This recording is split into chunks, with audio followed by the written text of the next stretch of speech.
Food is fuel for your body, your mind, and definitely your sport. But let's face it, nutrition is confusing, and the expectations on girls and women to be thin and have a six-pack are exhausting. If you've ever been frustrated with your body, confused about nutrition, obsessed with eating healthy, or guilty when you don't, underate, overate, or overtrained, and overwhelmed with all the pressure, then this podcast is for you. Nutrition can be easy, you can take control of it, but it might start with letting go of control by asking for help and making a change. I'm Lindsay Elizabeth Cortez, sports dietitian and owner of Rise Up Nutrition, where I empower female athletes to overcome nutrition concerns and perform at their highest level, to stop being confused by all the mixed or harmful messages, and finally have confidence in your body as a fierce, fit, and fueled female athlete. All right, fans, huge announcement to make today and for the next couple of weeks. I'm so excited. You see, I'm not trying to toot my own horn too much, but I freaking love this podcast and I think it's great. I hope you do too, and that's why you're listening. And we're obviously doing something right because we have been growing our listeners and fan base steadily for 2 years now, and I have a pretty solid loyal following. But one thing is, it's sort of niched, right? We are niched onto a very specific, special topic of fueling female athletes. So we are small, but we are mighty in our mission. And because of that, we wanted to create a special place for our fans of female athlete nutrition who are looking for more within this much needed space. People who are looking for community, support, connection, more resources. I cannot tell you how many listeners reach out and tell me that this podcast is so needed. And yet you are all listening alone. But you're not alone, which is why we are launching the Female Athlete Nutrition Patreon. As of right now, the Patreon is live. We are going to be promoting it heavily now through early March to get our first founding members. So if you already know you're in, if you love the idea of a female athlete nutrition membership, then head to patreon.com or the Patreon app, search Female Athlete Nutrition, and boom, you are in. But if you don't know what the heck I'm talking about, maybe you're unfamiliar with Patreon or unsure if a membership could be useful to you, then I'm going to take the next 90 seconds of your time to simply tell you what Patreon is. And later on, before the end of this episode, I'll tell you more details about the perks of what you get for being part of our membership. So first, what is Patreon? Patreon is mostly a membership platform and a way to support creators. You can create a free account at patreon.com or download their free app. From there, you can become a member to various different communities or support various different creators. We, Female Athlete Nutrition, are on there. To become a member, we have 2 different membership options, a donation category and a fiercely fueled community membership category. If you are into the idea of a membership, the idea of community, conversations, connections, more access to me and Rise Up Nutrition resources, great. I will be telling you more details about the membership and exactly what you get later on in this episode. Alternatively, if you're not into the community or membership thing, but just appreciate what we do here through the podcast, then Patreon allows you to simply make a monthly donation to support our mission. It's a nice way for you to say thank you to the creators of free podcasts and content that you're already benefiting from. Literally just $1 a month or $12 a year. And we would be so grateful to you for supporting us financially so we may spread the mission of female athlete nutrition. So that's what Patreon is and why we are using the platform to form the membership and keep the mission going. Now, I don't want to delay the episode, which is why you are all here, so I will get to it now. But stay tuned because I will be telling you more details about what's included in the membership later in this episode, as well as in the show notes. Or you can just head to patreon.com/female athlete nutrition and check it out for yourself. Hello, fans. Lindsay Cortez here, host of the podcast, owner of Rise Up Nutrition. Please excuse my voice if it sounds a little nasally as I'm still fighting off a cold, but fortunately I won't be the only one talking today because I'm here with Eva Merrell. She's a former U.S. national team and University of Georgia swimmer.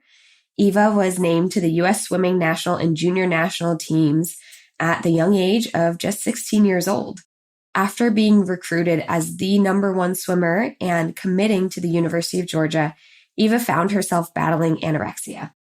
Fortunately, she has a wonderful story now of finding a passion in advocating for mental health, sharing her story. And she also now works for The Hidden Opponent, a nonprofit that works to destigmatize mental health in athletics.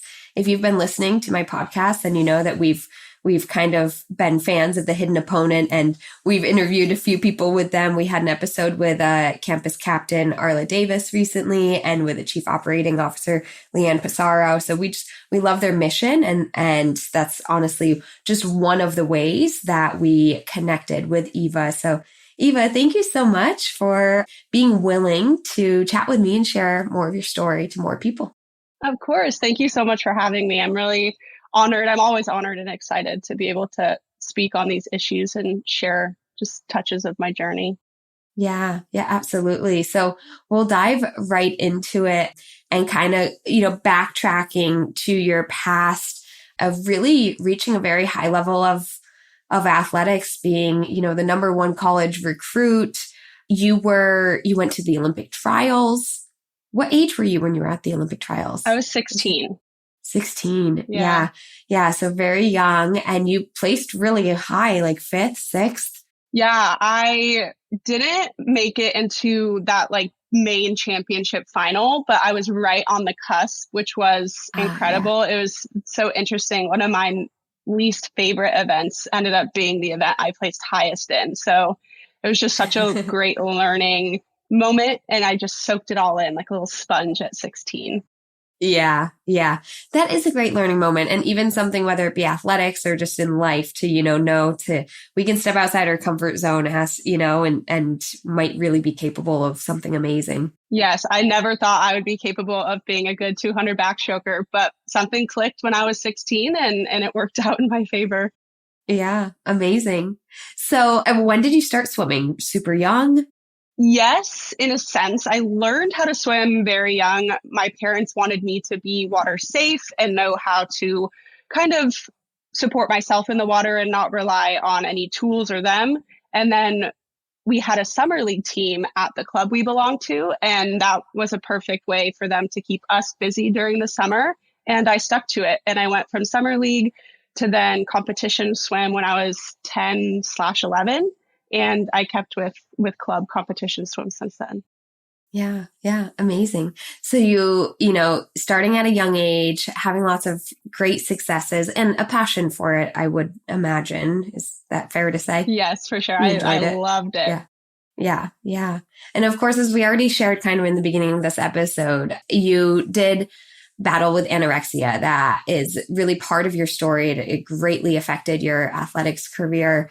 Would you mind sharing just kind of when that started in your athletics journey? Yeah, for sure. My journey with anorexia is kind of cloudy in the beginning of my story, because I think when I was 15, I made this conscious decision to start eating healthier and to start working out more.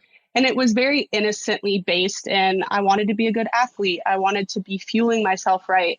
And I noticed over the course of a year and a half that my decision to eat healthy and my decision to be this good athlete started being like an enemy to me. It was like, oh, well, good athletes can't eat this. Good athletes have to do that. And it kind of just started strengthening in my mind, where I had these rules and I had these fears around food, like, oh, I can't have XYZ because that means I'm a bad athlete. And so I didn't know I had an eating disorder until I was in a very critical position. And I think that is due to the stigma around eating disorders, the stereotypes around eating disorders. I just had no clue what I was up against.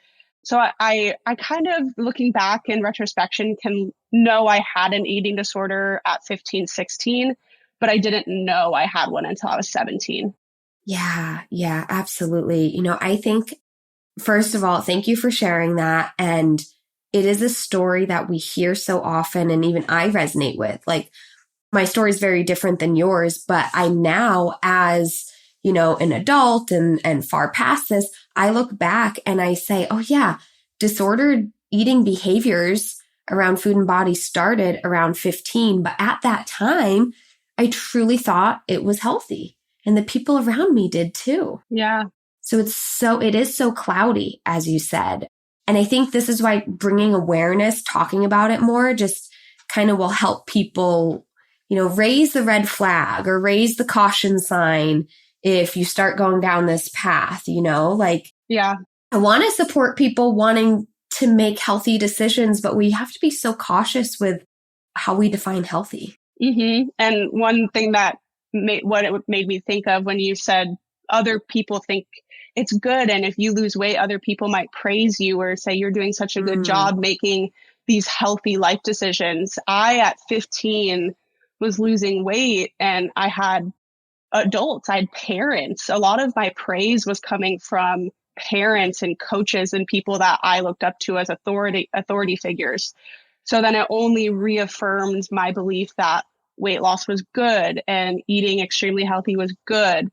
And it's just so shocking that it was coming from adults. Adults, yep. So shocking and yet not, because adults have their own issues with weight and body, right? Mm-hmm. And they're like and maybe that's from the generation before them, or, there's so much that goes into that. So I never want to, put blame, on a parent for their daughter or son's eating issues per se, but it is how society and generations of this affect us, what we portray on other people. And again, this is a huge red flag of at a certain age, weight loss is like super concerning, right? Like I would also be concerned of a dramatic weight loss for somebody in their 30s. I would be concerned, hey, what's going on? Is this healthy? But for somebody who's in developing years, a child, a teenager, that really is a red flag. Mm-hmm. Because the whole world is so scared of weight and fat and things like that we can go down, we can have a 2-hour conversation about that. The whole world is scared of that. And yet it's like, this is actually supposed to be happening to teenagers. We're supposed to be growing. We're supposed to be gaining weight. And that includes fat weight gain. That includes muscle gain. It includes everything, And I think it's just such, in your story of hearing adults say, oh, that's good you're losing weight. It's like, no, adults, it's not good for a teenager to lose weight. Yes. And that's such a great point you made that, it's so normal to gain weight. It's normal for your body to change. I had a lot of body insecurities from the ages of 13 to 15 because I matured faster than my friends. And so I was kind of in my awkward phase and I had gained weight and I thought that it was bad. I was like, this is wrong. This is not supposed to happen. And I just thought I had to be thinner. But in reality, that was just the trajectory my body was going on, its natural kind of maturity stage. And I kind of rejected that mentally. Mm-hmm. Mm-hmm. Yeah. And I think too, at that age, we're even more susceptible to body comments. Yeah. And part of it is maybe we're young, our brain just isn't developed enough to really understand those comments or criticisms or to have that confidence in ourselves. Yeah. And especially because your body is changing. Again, as I just said, it's supposed to change, but so it's hard to have confidence in something as it's in a transition phase. Yeah. That's challenging for anybody. Yeah. And one comment, I had certain comments that really stuck out to me. And I think comments that were made in my young teen years, the people saying them to me probably didn't think twice. They didn't think that as a 23-year-old, I would remember it like it was yesterday. But to me, it just left such a significant imprint on my mind. So other people don't know the weight of their comments when they're making them sometimes. This is so true. And it's important, as I'm sure you've learned, and that's part of the mental health work that you do now. It's so important for ourselves to build up our own resiliency, to other people's comments, because we can never control what other people say. However, I also think it's like a learning lesson for society of stop making so many comments about people's bodies. Yeah. Yeah. Because they really are harmful. They really are toxic. And I think we all know that, because if you poll the majority of people in the world, definitely women, definitely girls and women, we can all come up with at least one comment that we remember. And it's probably a negative comment that somebody made about our bodies, about our looks, and it's really hurt us. Yes. And it's like, well, if we have that experience, then why can't we be more mindful to not say those things to other people? Yeah. And I think with my journey and with eating disorder treatment, it's a very hard time, but there's a lot of silver linings to that. And I think a silver lining is myself and my family, we were all able to be educated about language and making comments. So I think it even bettered my family. So now they know I can't say these things, even if they're meant in an innocent way. There's a line that's drawn now. Yeah. That's super, super helpful. So kind of transitioning. So these rules around food and this self-consciousness around your body started happening. But as you mentioned, it almost seemed at that time in your mind and for the people around you, like this was a good thing. You're really serious about your sport and all of that. So was just curious, you mentioned that like the diagnosis came when things kind of physically got really severe. Were there any other time periods, just out of curiosity, where people maybe did question, your habits or behaviors or what was going on and it just wasn't taken seriously at that time? Yes, there were a few instances that I can think of where I had providers actually ask me and kind of probe what was going on. I was seeing a sports psychologist that was strictly kind of performance-based psychology. And then I was also seeing a GI because I was experiencing like GI issues. And on 2 separate occasions, they both were kind of like, what's going on? Like, I've noticed you lost a lot of weight. Are you okay? And truly, in my mind, I didn't even think I had a problem. So I looked them straight in the eye and I said, I'm fine. Like, I'm just losing weight. I'm eating healthy. Like, everything's peachy. So I think back to those moments. I'm like, good for them for recognizing that something might have been wrong. And it's not that they didn't take it seriously.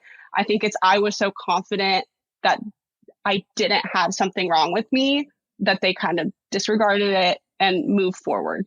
Yeah. No, it's complicated. And I think too, there's not like there's one blood biomarker that diagnoses an eating disorder, right? It's, if you're having GI difficulties, it could be because of eating issues and it could be something totally different, you know? And so it is difficult. But again, this is why so much is in hindsight, and we just want to share that. I've had a lot of clients with the GI issues who are working with gastroenterologists. And, if after 6 months or a year of working with a GI specialist and your GI is not improving, I think to the GI specialist, as well as, the parents in that situation or anybody else, it's like, hey, ask the deeper, harder questions because that's could be something else going on. I've had a lot of clients that, the GI stuff comes at first because that's a daily thing you have to live with. That's really uncomfortable. Yes, yes, for sure. Yeah. And I remember and this is kind of skipping ahead in my story, but just a side note, the way I actually got diagnosed with the eating disorder and anorexia and how it all unfolded was because I went to my primary care for stomach pain concerns. It wasn't even related to an eating disorder concern. So it's just so interesting how like the GI issues can be so intertwined with eating. Yeah, absolutely. Okay, ladies and gents who love female athlete nutrition, conversation break so I can tell you more about our super exciting new Patreon launch and our fiercely fueled Patreon community. So of course, people who need one-on-one help with their nutrition become clients. Please keep doing that. Reach out if you need one-on-one help because that is irreplaceable. But there are a lot of people who just want to keep learning, just want to be a part of the right supportive fueling environment, who want to build connections, who would love to ask me a question or have access to me from time to time, but maybe don't necessarily need a whole nutrition program, right? Right. I know this because it's what you've all told me via emails and phone calls over the past few years. So finally, this is what we are offering: a fiercely fueled female athlete community through patreon.com. Go to patreon.com/female athlete nutrition or download the Patreon app and search female athlete nutrition. For $10 a month, you can be a part of this community. And here's what you get: There's a community board, basically like a group chat. You can post, connect, ask, engage with others, and myself and my assistant who will also monitor the page and connect and engage.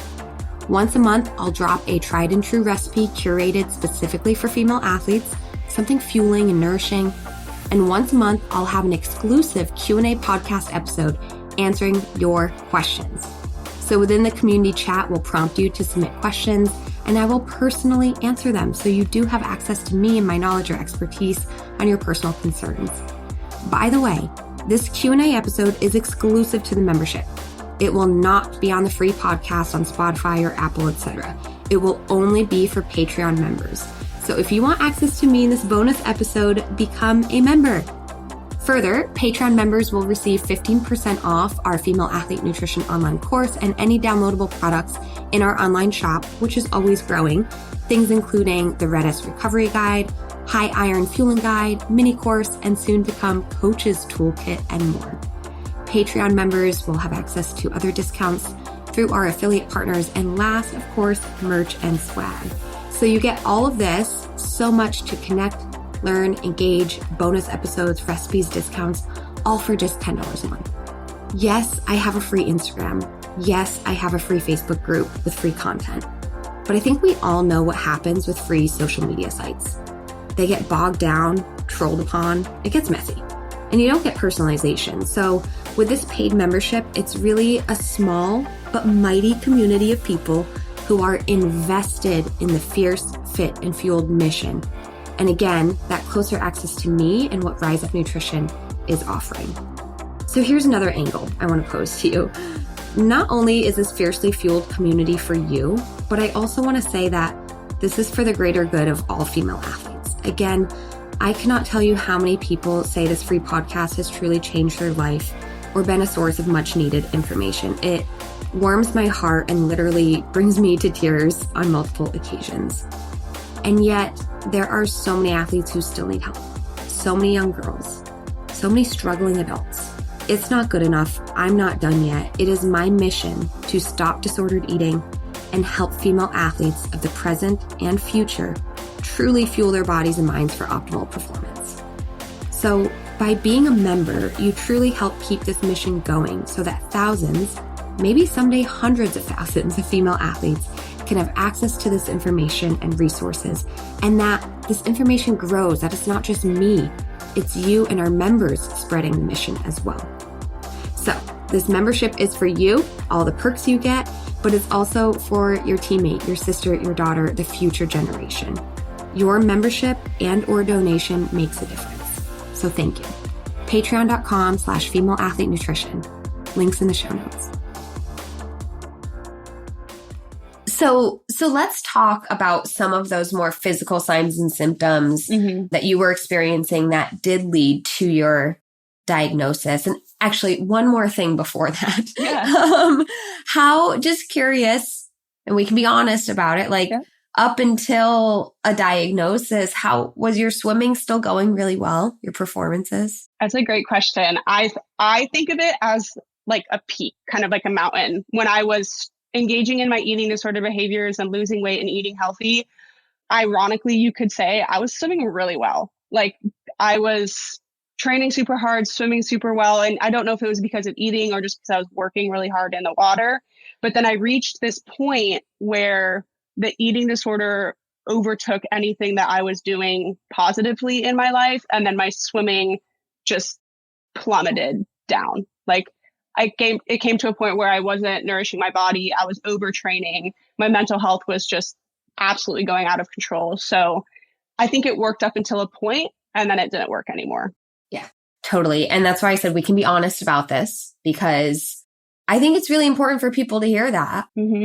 Because that's another thing that confuses and why eating disorders are cloudy is, but I'm still performing great, or I'm performing better than ever. And it's like, okay, I'm happy for you, sort of, but it does reach a limit. And by the way, the limit it reaches, I do not believe is your maximum potential. You know, I agree. It might have gotten you that first place, you know, at that one meet or whatever. But like, if you had gone about it a different way, I think you could achieve a more maximal potential. And then you reach a limit and And it takes a very sudden and steep decline in the opposite direction. Yes. Yeah. And I also think along with, you said it's not your potential when you reach that high level of competition. I think for me, it could have been, I was training super hard. I was confident. Like it could have been all these outside factors, but because I was eating healthy, my mind just went, oh, it has to because I was eating well. Not because I was working hard, not because I felt confident that day, but because I was eating. So I think your mind can play tricks on why you did well on a certain day. Yeah. And I've said this 1,000 times before. I'm like the worst dietitian for saying this, but like nutrition's not that important, right? Like when yes, I agree. There were some days, one of my best swims, I ate like the biggest slice of cheesecake at 10 p.m. the night before, and I swam lights out fast the next day. There you go. Right? Yeah. Right.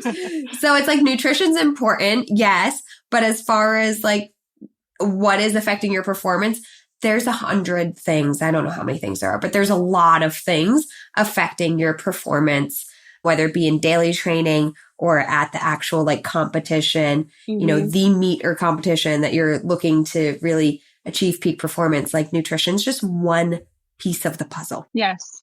And there are many, many other pieces. And so that's what I mean when I say, but so many people going down the path that you did, give all the credit to their nutrition and their diet. Yep. And I think that confuses us more. Yeah. Okay. All right. So we'll get back now to some of those physical signs and symptoms that, you did start experiencing that kind of led to the actual diagnosis. Mm-hmm. You already mentioned some GI issues. I don't know if you want to expand upon that or some of the other things that started happening. Yeah. So the GI issues, I don't think were necessarily something that led me to realize I had an eating disorder. It was more just like an unfortunate issue I was dealing with. But like I said, I'd been dealing with stomach pain. I'd been dealing with GI issues. I also started to experience dizziness and lightheadedness. I was insanely fatigued. I couldn't do much. I had mono the summer before, which I don't know the relation of that to the eating disorder situation. Yeah. But I was working through a lot of just medical symptoms.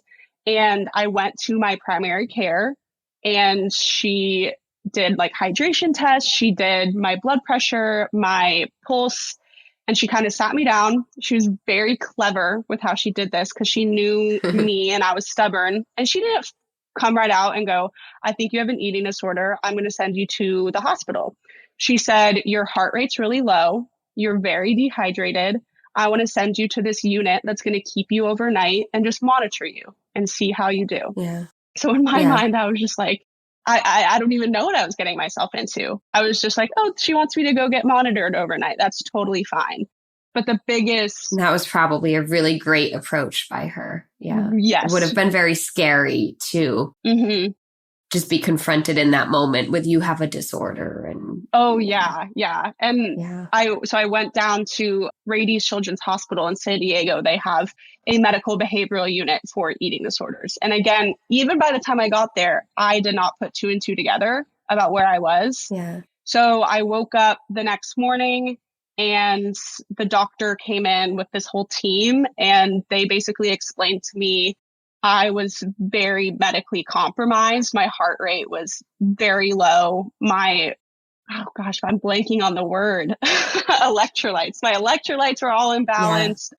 I was very medically compromised. And she said, we are diagnosing you with anorexia. And I was floored. I think my mom felt so much guilt because she was like, how did she not see it as a parent? But how could she? Because no one ever would have thought that that's what was going on in my life. Yeah. But for my situation physically, it really boiled down to the heart rate. And my heart was just so compromised at a certain point. And that's what kept me in the hospital for the times that it did. Mm-hmm. Yeah. And I think, right, that term anorexia, there might be some stereotypes or stigmas or looks associated that people might have this image in their mind of what that is. And so when we see an athlete that is seemingly muscular, in shape, they're toned, they're lean, they're not stick thin, things like that. Like or that's what they're supposed to look like. That's what's successful. Like these are all, society, these are not my words. I'm just trying to say what a society might be thinking, when looking at people's bodies. And so they're not thinking like anorexia, eating disorder type stuff. But what you have to recognize is, what is the impact of this on the physical body? And if you were not nourishing enough and you were constantly stressing your body and, demanding a lot out of your metabolism, expending a lot of energy, not nourishing a lot, this is where I've spoken about this many times. It's crazy how your body can prioritize sport and like still get through practice. Mm-hmm. And then it's like, but then you're so fatigued the rest of the day. And then your heart pushed so hard to get through practice that the rest of the day it cannot handle life, Yeah. And that's where you're weakening your heart, and that slow heart rate too, just for an education point for our listeners. Again, athletes can have a lower heart rate because of training. And what that means is with more training, your heart gets more efficient at pumping out more blood per beat. And therefore it doesn't have to beat as often because it's efficient at pumping out blood. Well, what happens in the case of underfueling, eating disorders, and anorexia, your heart is slowing down, not because it's efficiently pumping out blood. Your heart's slowing down because it's so weak and tired. It is a muscle that literally can't do its job anymore. And it is slowing down. And you're just truly not getting enough blood flow through your body, not getting enough oxygen. And that is something that's so overlooked by so many people. And some people get like really into it. Again, this is where we can get like kind of addicted to data and like want to lower our heart rate. And it's like, well, at what point is it too low, or is it actually low because you have a weak heart instead of an athlete's heart? Yeah. And one point on that topic is I've seen a lot of athletes on Instagram post their sleep recovery data or their fitness recovery data, and they will brag on social media how low their heart rate is. And I have to take it with a grain of salt, because someone in my position where that almost took my life, I have to kind of say, okay, they don't have that experience of me, but I don't think as an athlete, you should be gunning for a low heart rate as a measure of success in your sport. So it's really interesting how athletes can kind of play with unnecessary data when trying to measure success. Absolutely. I think you said that perfectly. It's unnecessary data sometimes, and it's not the definition of success. Yeah. So you did that was your first like diagnosis, and you did the 24-hour monitoring. Would you mind sharing kind of what were some immediate steps after that, just in your journey? Because that was a big, for you and your family, this big like, whoa. Yes. So it was gigantic life change for me. After that night of monitoring, I was in the hospital for 3 weeks, kind of recovering, getting my heart stronger, weight restoring, and they encouraged me to go to a partial hospitalization program, but I was not educated enough on that point to make that step. So I chose to go straight to outpatient, which I wouldn't have made that decision if I knew what I knew now. But about a month and a half later, I was re-hospitalized for a couple weeks, and then finally was like, okay, this is a big issue that's not going to go away by itself. I need to attack it. So I spent 6 months at UCSD Eating Disorder Recovery Center in partial hospitalization, and just kind of skipping ahead to complete like my treatment journey. I went to college for 1 semester. I was able to kind of stay in college. I thought that treatment was behind me, but I ended up relapsing pretty bad into anorexia, and then was hospitalized for 5 weeks and did another treatment round at UCSD after that. Yeah. Okay. So, and interesting too, as an outpatient dietitian myself, it's very, I have certain guidelines of when I would recommend for someone to go to a treatment center, but that person also has to be ready for the treatment center. Right. And so it's like at that point in time, like you weren't ready for it. Yeah. So I really appreciate though you sharing this, because I think it might be an eye opener for people to really recognize that treatment centers can really be, although a scary commitment, the answer that you really do need. Yeah. There's a time and a place for treatment centers, and there's a time and a place for outpatient. Yep. And, you really did need that at that time. Yeah. And I will say, like you said, I wasn't prepared to make that jump. And a lot of that was because of fear of losing swimming. I didn't want to take the time out of the water. I didn't want to sacrifice my sport. So I thought that if I managed it on an outpatient level, at least I'd be able to swim. But I quickly realized my eating disorder was not manageable on the outpatient level at that time. And taking a chunk of 4 or 5 months out of the water was absolutely necessary for me to be able to mentally and physically make recovery steps in my eating disorder. Mm-hmm, mm-hmm.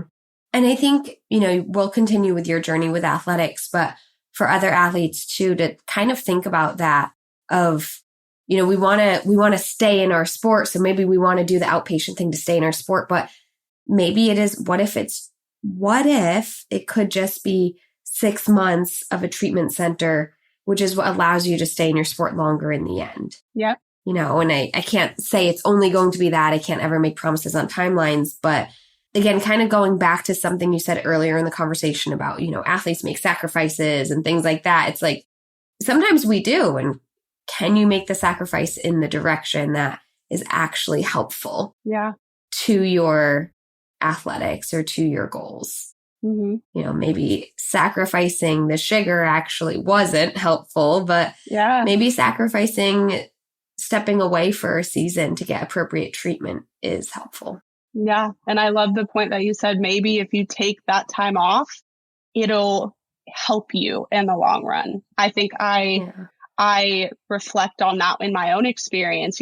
If I caught my eating disorder sooner, if I had someone in my life that could say, hey, I think this is going on, would that have elongated my career? Maybe it wouldn't have. Maybe this was just the way everything panned out. But I do think, what would have happened if I had someone who knew and who was educated earlier in my career?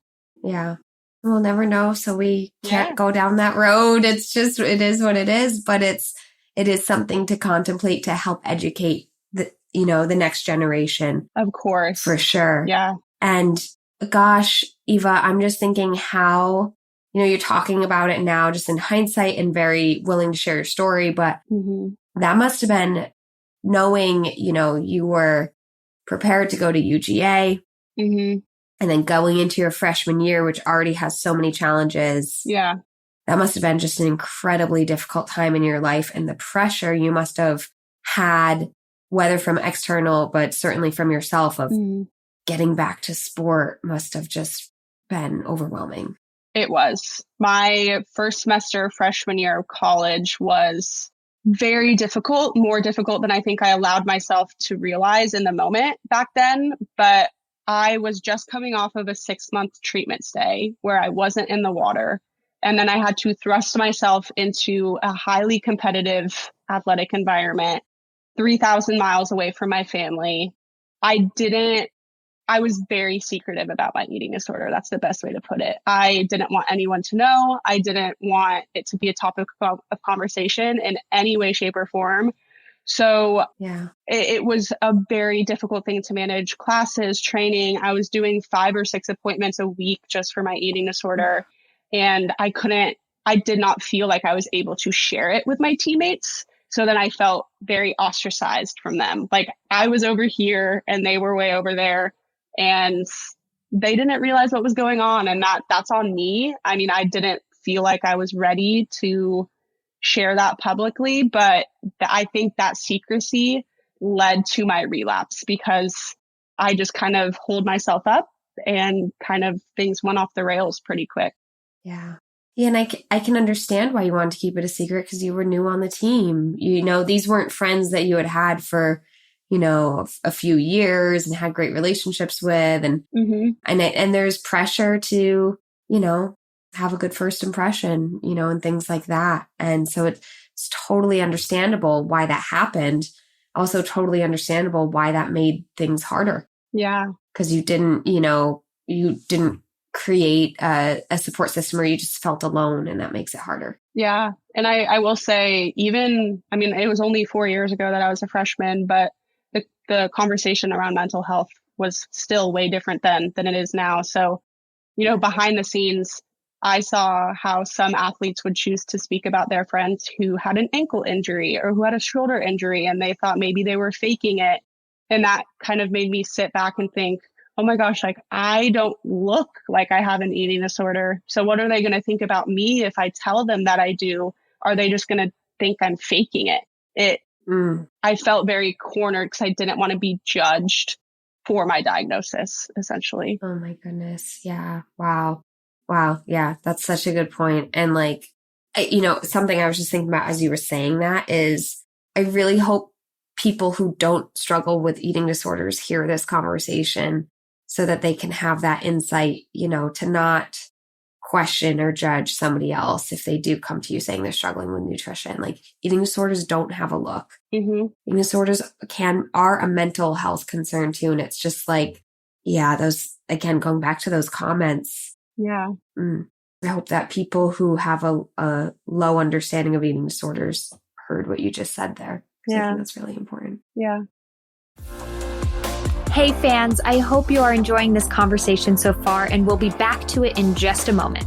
But first, I want to pause and let you know that this episode is brought to you by the Female Athlete System of Transformation, aka the Fast Track to overcome disordered eating and use food as fuel to perform at your highest level.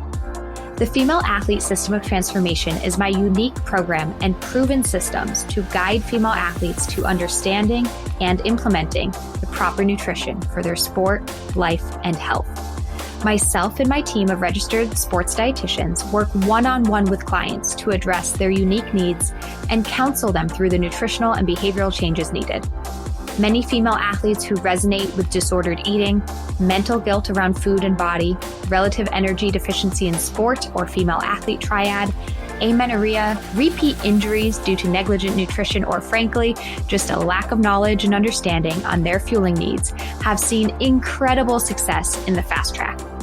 After years of working as a sports RD, I've compiled the most effective ways for female athletes to learn nutrition, be supported, be challenged, and ultimately find their success with fueling as fast as possible.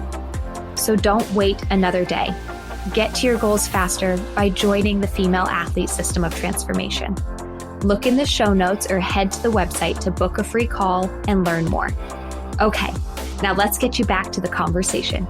Enjoy. I think maybe now might be a good time to just kind of share with our listeners too, like, kind of when all is said and done, how this has affected your athletic career. Yeah. We went through freshman year of the relapse and you were in treatment and things like that. Ultimately, what were the decisions that were made about, you moving forward with swimming? Yeah, for a long time throughout my eating disorder treatment, basically for all of it, actually, I never questioned my desire to go back to sport. That was my driving factor. I wanted to swim again.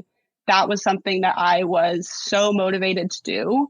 And whether that was based in fantasy or reality, I don't really know. I think it was just something that kept me going throughout the hard days, was getting back to some sense of normalcy.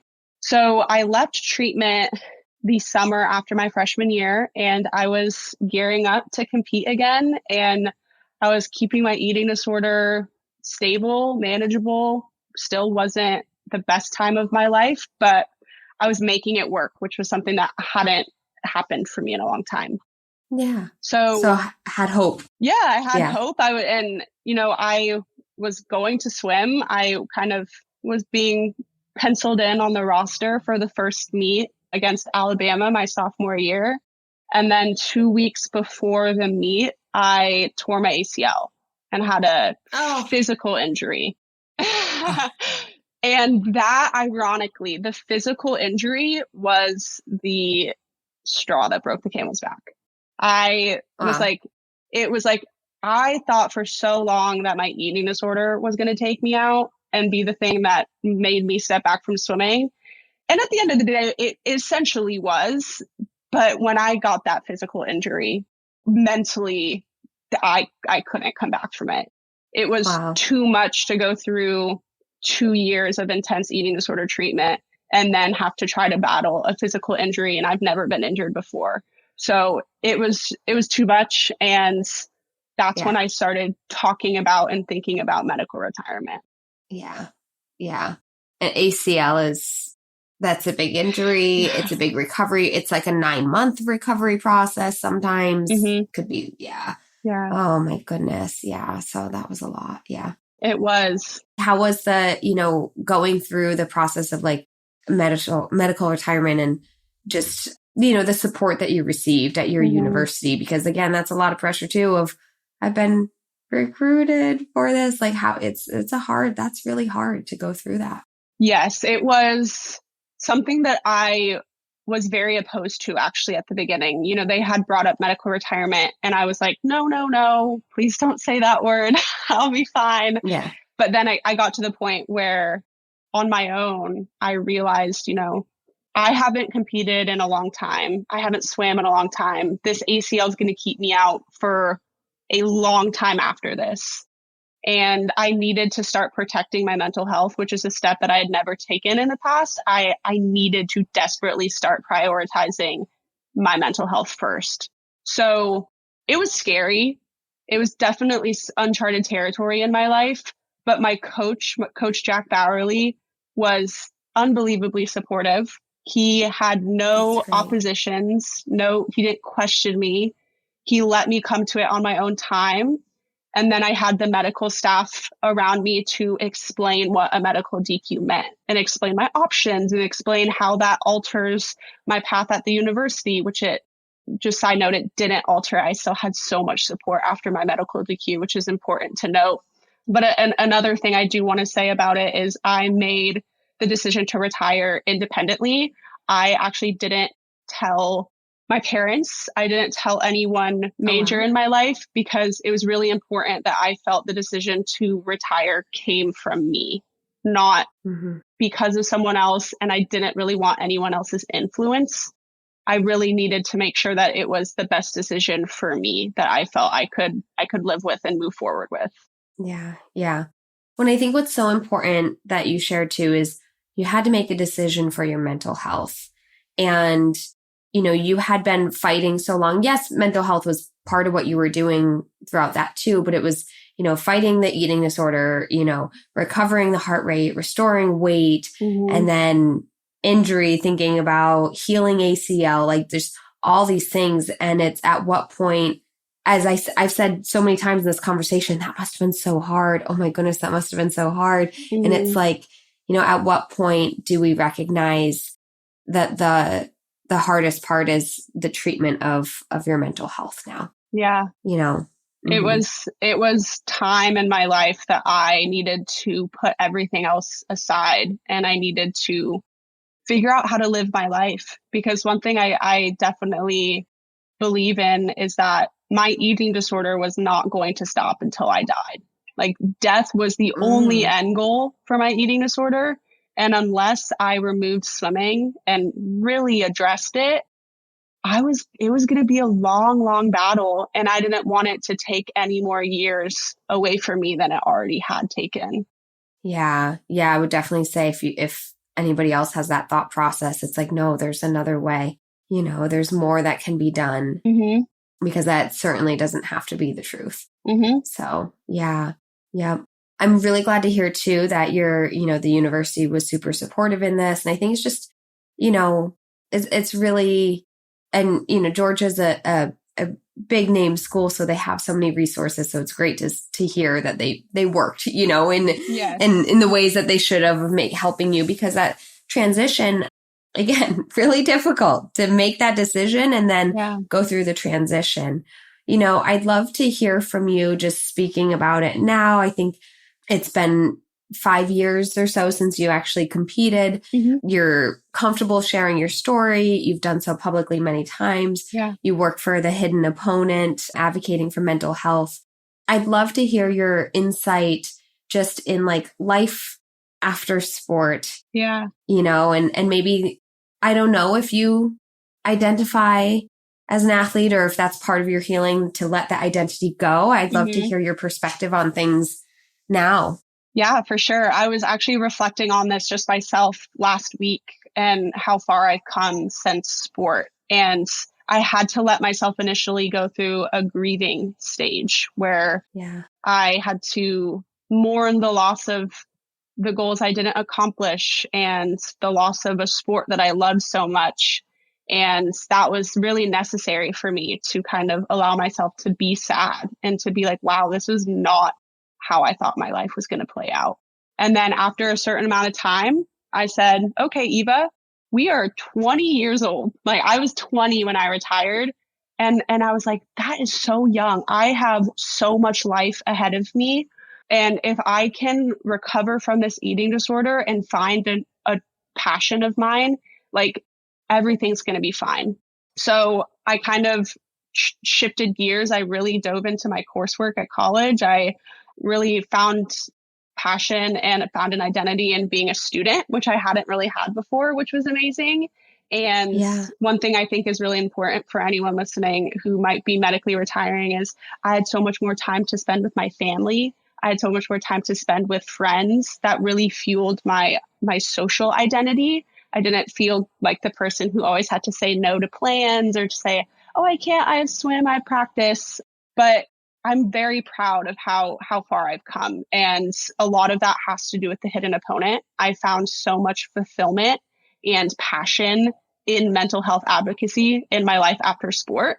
And it keeps me around athletics. It keeps me in the conversation. And I haven't lost my athletic identity. I still consider myself a swimmer. I think I'm always going to be a swimmer until the day I die. And I just now am able to have fond memories of the sport. I'm able to think back on all the cool things I was able to do. I mean, I think like, man, at 16, I was on the national team. That's pretty cool. Yeah, it is. And it's something to still be so, so proud of. I mean, nobody can take that away from you, right? No. Still something to be proud of. Yeah. Yeah. Mm-hmm. So, and in the same way, my identity when I was swimming was swimming. It was my whole 100% of my identity, which is very unhealthy. So since then, I've just been able to expand on my identity and figure out who I am and what I love and all of those things that just lead to a more balanced, healthy life. Yeah, exactly. I've been having this conversation with one of my clients recently who's struggling with that identity piece of identifying mostly as just the athlete. And it's funny, the very first thing you brought up is like you leaned into like being a college student. And that's the first thing I talked to her about when I said, let's really stretch here. Like, who are you? What are you? And the first thing that came to her out of her mouth was, well, I'm a college student. I said, okay, what do college students do? Like college students go study at the coffee shop. Like college students like go out with their friends on a Wednesday night. Like let's start doing that, Like, so it's funny, but those are things that sometimes you don't do, as this athlete. And it's like, that's actually really, those are things that you can lean into and explore. Your identity is allowed to change and morph and grow. Another thing that you said, Eva, that just kind of made me smile, or I just want to like bring to attention is, at 20 years old, you're thinking your identity is like, I'm a swimmer because I've swam my whole life. You started before you were 10, you got competitive at 10. So you're thinking, this is my life. Okay. Mm-hmm. But a little funny story. My husband is older than that and older. And anyway, so I'll just share. He doesn't care. Men don't care about age like that. Anyways, he's 39 and he said a comment like last year where he was like, I play baseball my whole life. And I was like, you're 39 years old? You have not played baseball your whole life. You played baseball from age 10 to like 20. Mm-hmm. Yeah. And you haven't since then. Yeah. But it's this thing that I think we do hold on to, those years of from like 10 to 20-ish or whatever, like, because, you don't have a job, you don't have your career yet, passions, you have your family, your parents or siblings, but maybe you haven't expanded your family. And so I think from that age, it's very normal for your identity to be so tied to your sport. But then it's like past 20, you've got so many other things to grow into identity wise, and so when you said like, wait, I'm 20, I've got so many more years ahead of me. It's like, yes, absolutely.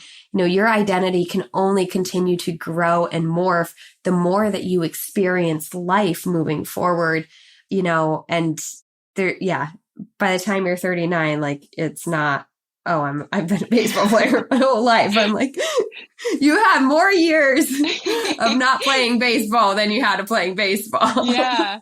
Yeah. And I will say one thing I told myself over and over when I first retired is I retired when I was 20. And I told myself, Eva, you are just doing something right now that is just early. You're just early to retiring, right? Like all of these athletes at one point, whether you're 20, 25, 30, 35, they're going to have to face that transition.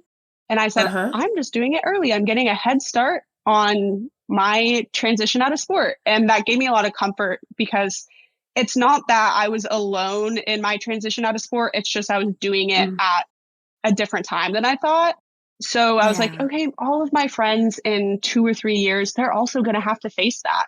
I wasn't alone. So that gave me a lot of peace that I really wasn't alone. I was just doing it at a time that I never imagined I'd be doing it. Yeah. What a wonderful perspective. I think that's so good. Yeah. And people face challenges, such as that, such as identity challenges, such as retiring from sport. Yeah. And such as injury. Like these are things that everybody faces at some point in time. You just experienced it at a time that was different than what you thought. Yeah. But there's a lot of comfort in that. Yeah. Yeah. So share with us now as we kind of finish up this episode, just about some of the work that you're doing with the hidden opponent to, that's something that you're really passionate about now. Yeah, I'm so honored to be a part of the hidden opponent. I found them right when Victoria Garrick had launched it. And I kind of threw my name in there. They were forming their campus captains program and I got involved. And for the last year and a half, I've been really lucky to work with the leadership team, specifically on our social media side. So I kind of am behind the scenes on all of that. And it has been so fulfilling and rewarding to not only share my story and my experience through this platform, but also be so educated on mental health in sport and learn other people's experiences because my experience is at a D1 Power 5 institution, which is going to look very different than that of a person who is at D2 or D3 or even a smaller D1. The resources can vary dramatically between schools. So I've been getting such a holistic picture on mental health and athletics. And I've just had amazing opportunities to speak and to share my story and to work on destigmatizing mental health and eating disorders, which I'm always happy to do. Absolutely. Yeah. And we can't thank you enough for this conversation today and hopefully reaching a different audience than you've reached in the past. It's been super helpful. And I'm just really proud of your journey and the decisions that you've made for yourself. And I think with mental health too, like it's, it's a continuous journey of working on it and making decisions for ourselves. But I think you've really learned so much along the way. So it's super exciting to hear as you continue to, live your life, how you can apply all of this and continue to live a great life for yourself and for those around you. Yeah. And thank you so much for having me on and being able to share my perspective. I wish that platforms like this and podcasts and people were shining light on these issues when I was young. I think that's something that really motivates me is some 15-year-old's going to listen to this hopefully and learn and maybe a light will go off in his head that, hey, I got to keep an eye out for myself or my friend, Right. Absolutely. That's the goal and that's the mission. So thanks for being a part of it. Yeah. Thank you. Yeah. So I do end every episode with a few extra fun questions. Do you want to play? Yes. Okay. Eva, if you could eat one food every single day for the rest of your life and never get sick of it, what would it be? A great question. Bagels. Bagels for sure. Had one this morning. Awesome. What is your favorite sport to participate in? Oh, that's a great question. I mean, I have to say swimming. I haven't participated in that many sports besides swimming. I love swimming, but I did love gymnastics when I was younger. If I was a foot shorter, I would have loved to be a gymnast. Love that. Yeah. Yeah. And as we're talking about, you moving forward, maybe you find a new sport that you love coming up. Yeah. Who knows? Yeah, for sure. Okay. How about as a spectator and a fan? Is there a sport Favorite that you love? sport to watch? Yeah. I have been getting really into football. Georgia's big football school. So it's been fun to get into football. And then I like watching, when the Olympic cycle comes around, love watching gymnastics. As a spectator, I do love watching swimming as well. Yeah. Really, the summer sports get me going. I love summer sports. Yeah. Me too. Amazing. Okay. And then final question. If there's a female athlete out there that you want to give a shout out to, whether she's, well-known or more in your personal life, just for being a role model and an inspiration, who would that be and why? That's a great question. My mind immediately goes to Missy Franklin. Missy was a very decorated female swimmer. And I grew up in Colorado when Missy also lived in Colorado, and she kind of was making her first Olympic team. And Missy's been outspoken about her mental health, her battles through injury and whatnot, and early retirement. Missy retired earlier than she thought. So she's just such a inspirational, motivating, kind-hearted individual, and just such a great person for me to have to look up to in the sport when I was growing up. So she's awesome. Amazing. Awesome. Well, thank you so much, Eva, again, and excited to see all the work and good work that you will be doing with the Hidden Opponent and beyond. Yeah, thank you so much for having me. I've really appreciated this time. Thanks for tuning in, and I hope you enjoyed this episode. This is your last reminder of the day. Join our Patreon, patreon.com/femaleathletenutrition. We have 2 membership options. A kind donation of just $1 per month to help spread the mission of female athlete nutrition. And the next, a membership, $10 a month, where we give you perks, including exclusive bonus episodes, ability to ask me questions and get answers, community, recipes, discounts, and more. Don't miss this opportunity to be a part of something special, something needed, something that makes a difference for yourself and the future of female athletics. There's no deadline to join. However, now through March 2nd, we will be sending our first founding members a special little gift, and our first bonus episode will release in March. So let's get this fiercely fueled community started strong. Patreon.com/femaleathletenutrition. Check out the show notes, and see you next time.